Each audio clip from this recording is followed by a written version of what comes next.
Under the Speaker's announced policy of January 3, 2013, the gentleman from New Jersey, Mr. Smith, is recognized for 60 minutes as the designee of the Majority Leader. I thank the Chair. Mr. Speaker, I ask unanimous consent that all members may have 5 legislative days in which to revise and extend their remarks and include extraneous material on the subject of my special order. Without objection.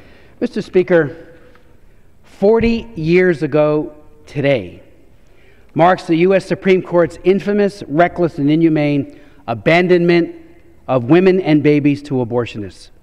40 years of victims, dead babies, wounded women, shattered families. 40 years of government-sanctioned violence against women and children.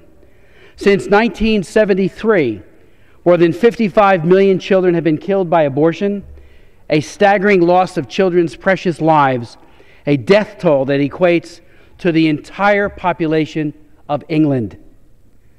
The passage of time hasn't changed the fact that abortion is a serious, lethal violation of fundamental human rights, and that women and children deserve better, much better, and that the demands of justice, generosity, and compassion require that the right to life be guaranteed to everyone, regardless of age, sex, race, condition of dependency, disability, or stage of development. Rather than obscure or dull our consciences to the unmitigated violence of abortion, the passage of time has only enabled us to see and better understand the innate cruelty of abortion and its horrific legacy, victims, while making us more determined than ever to protect the weakest and most vulnerable and end the mass deception by the abortion industry. Earlier today, Linda Shrewsbury, an academic and African American with a degree from Harvard who had an abortion, told a 40 Years of Victims press conference that, and I quote her, "The lies that brought me to that day and its sorrowful aftermath are crystal clear in my mind. Falsehoods and deceptions that concealed the truth about abortion. Lies planted in my thinking," she goes on, "by clever marketing, media campaigns, and endless repetition led to a tragic, irreversible decision, the death of my first child." She goes on to say, "It's past time to lance the national wound of abortion with truth. That the high culture, thought leaders, media, celebrities that brought us abortion seem vested beyond extraction." She said she dreamed of a volcano of abortion truth that would erupt once someday from the grassroots, women and men and their relatives witnessing to their suppressed emotion, unspoken trauma, and lived pain. With abortion denial ended, we as a society could then reconnect with reality in life.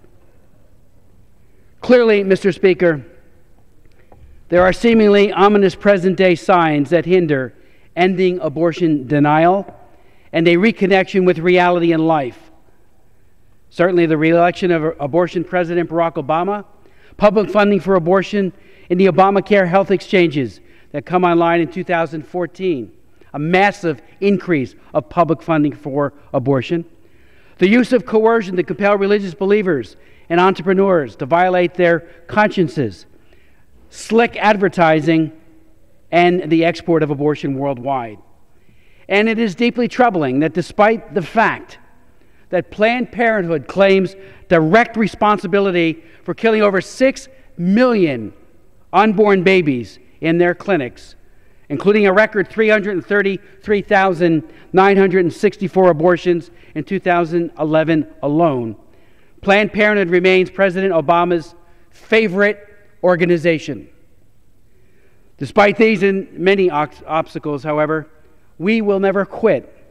In adversity, our faith and trust in God is tested, but it also deepens and it overcomes and forges an indomitable yet humble spirit. The pro-life movement, and I've been in it for 41 years, is comprised of some of the noblest, caring, smart, and selfless people I have ever met.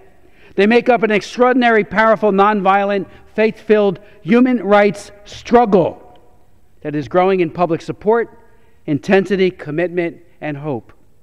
The compassionate women and men who staff thousands of pregnancy care centers, many of the women being post-abortive themselves, who try to save women from that irreversible decision, help women who are experiencing unexpected pregnancies, and they provide tangible assistance, an enormous amount of love and emotional support, both before and after the birth of a child.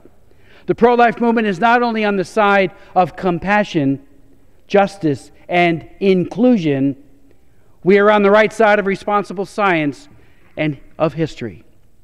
Someday, future generations will look back on America and wonder how and why such a seemingly enlightened society, so blessed and endowed with education, advanced science, information, wealth, and opportunity, could have failed to protect the innocent and the inconvenient. They will wonder how and why a Nobel Peace Prize winning president could also simultaneously have been the abortion president.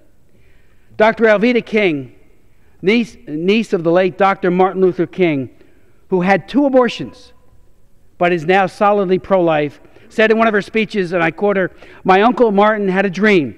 She said he dreamt that we would live out that which is self-evident, that all men are created equal. He called on America to admit our wrongs and turn from them.